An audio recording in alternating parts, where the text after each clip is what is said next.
ইতিমধ্যেই পশ্চিমবঙ্গে অন্নপূর্ণা ভান্ডার প্রকল্প নিয়ে বিরাট বড় ঘোষণা করল পশ্চিমবঙ্গের নতুন মুখ্যমন্ত্রী শুভেন্দু অধিকারী। আগামী জুন মাস থেকেই বাংলায় চালু হতে চলেছে এই অন্নপূর্ণার ভান্ডার প্রকল্প।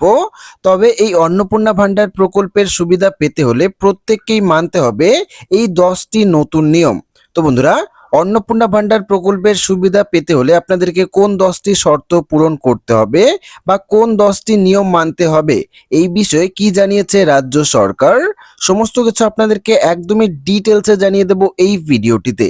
তো অবশ্যই ভিডিওটিতে আপনারা প্রত্যেকেই প্রথম থেকে শেষ পর্যন্ত মনোযোগ সহকারে সঙ্গে থাকবেন এবং চ্যানেলটিতে নতুন হয়ে থাকলে অবশ্যই চ্যানেলটিকে সাবস্ক্রাইব করে পাশের বেল আইকনটি প্রেস করে অল নোটিফিকেশনটি অন করে রাখবেন।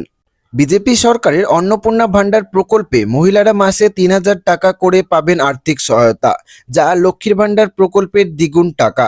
তবে এই প্রকল্পের সুবিধা পেতে হলে 25 থেকে 60 বছর পর্যন্ত বয়স, নির্দিষ্ট পারিবারিক আয় এবং পশ্চিমবঙ্গের স্থায়ী বাসিন্দা হওয়া সহ সরকারের বেশ কয়েকটি নতুন শর্ত পূরণ করতে হবে।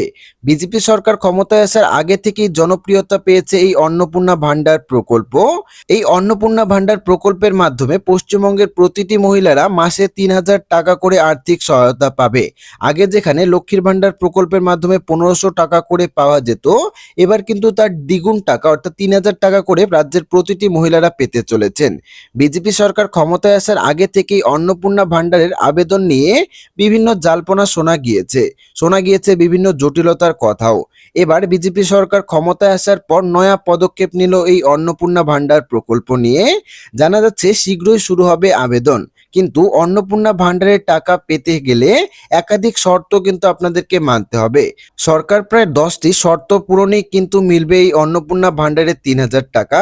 তো চলুন দেখে নেওয়া যাক পশ্চিমবঙ্গ সরকারের তরফ থেকে এই অন্নপূর্ণা ভান্ডার নিয়ে কোন 10টি শর্ত বা নিয়ম দেওয়া হয়েছে। প্রথমত যে নিয়মটির কথা বলা রয়েছে বা শর্তটির কথা বলা রয়েছে, বয়স সীমা। অন্নপূর্ণা ভান্ডার পেতে হলে বয়স হতে হবে 25 থেকে 60 বছর বয়সের মধ্যে। তেমনি পশ্চিমবঙ্গ বা বাংলার স্থায়ী বাসিন্দা হলেই কিন্তু এই অন্নপূর্ণা ভান্ডার প্রকল্পের সুবিধা পাওয়া যাবে। দ্বিতীয়ত রেশন কার্ড। শোনা যাচ্ছে আবেদন করতে হলে থাকতে হবে বৈধ রেশন কার্ড, তা না হলে কিন্তু আবেদনটি বাতিলও হয়ে যেতে পারে। পাশাপাশি পারিবারিক আয় ও আবাসিক শর্ত।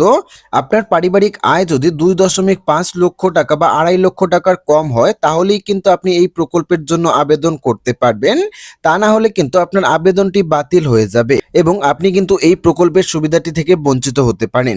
তেমনি আপনার নামে পাকা বাড়ি, 4 চাকার গাড়ি বা ট্র্যাক্টর থাকলে কিন্তু আপনি এই প্রকল্পের সুবিধাটি পাবেন না। পাশাপাশি ব্যাংক অ্যাকাউন্ট। আবেদনকারীর নামে নিজস্ব ব্যাংক অ্যাকাউন্ট থাকতে হবে। সেই সঙ্গে ব্যাংক অ্যাকাউন্টের সঙ্গে আধার লিঙ্ক করা কিন্তু বাধ্যতামূলক করা হয়েছে। তা না হলে কিন্তু আপনার অ্যাকাউন্টে এই প্রকল্পের টাকাটি আসবে না। এবং আধার কার্ড। আবেদনকারীকে নিজের আধার কার্ডের জেরক্সও কিন্তু জমা দিতে হবে। ফর্মে সঠিকভাবে আপনার আধার নাম্বারটিও লিখতে হবে। সেই সঙ্গে আপনার মোবাইল নম্বরের সঙ্গে আধার কার্ড কিন্তু লিঙ্ক করা থাকতে হবে না, তা না হলে কিন্তু আপনার নাম এই প্রকল্প থেকে বাদ যেতে পারে। পাশাপাশি প্রয়োজনীয় নথির বিষয়ে এখানে বলা রয়েছে। প্রয়োজনীয় নথি হিসাবে আপনাদের লাগতে পারে রেশন কার্ড, আধার কার্ড, ব্যাংকের পাসবই, আয়ের শংসাপত্র, বসবাসের প্রমাণপত্র এবং মোবাইল নম্বর কিন্তু আপনাদেরকে জমা দিতে হবে এই প্রকল্পের ফর্ম ফিল আপের সময়।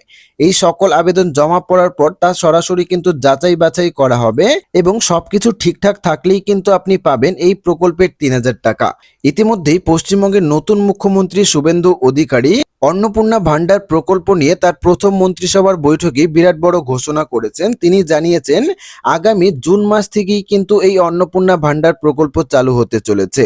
অর্থাৎ পশ্চিমবঙ্গের প্রতিটি মহিলা কিন্তু আগামী জুন মাস থেকেই এই অন্নপূর্ণা ভান্ডার প্রকল্পের সুবিধা পেতে চলেছেন এবং এই মে মাসের মধ্যেই কিন্তু মে মাসের শেষের দিকে এই অন্নপূর্ণা ভান্ডার প্রকল্পের আবেদন কিন্তু শুরু হয়ে যাবে। তো আশা রাখবো ভিডিওটি আপনাদের সবারই ভালো লেগেছে। ভিডিওটি ভালো লাগলে ভিডিওটিতে একটি লাইক করবেন, চ্যানেলটিকে সাবস্ক্রাইব করবেন এবং কমেন্ট বক্সে আপনাদের মতামত অবশ্যই জানিয়ে যাবেন। ধন্যবাদ।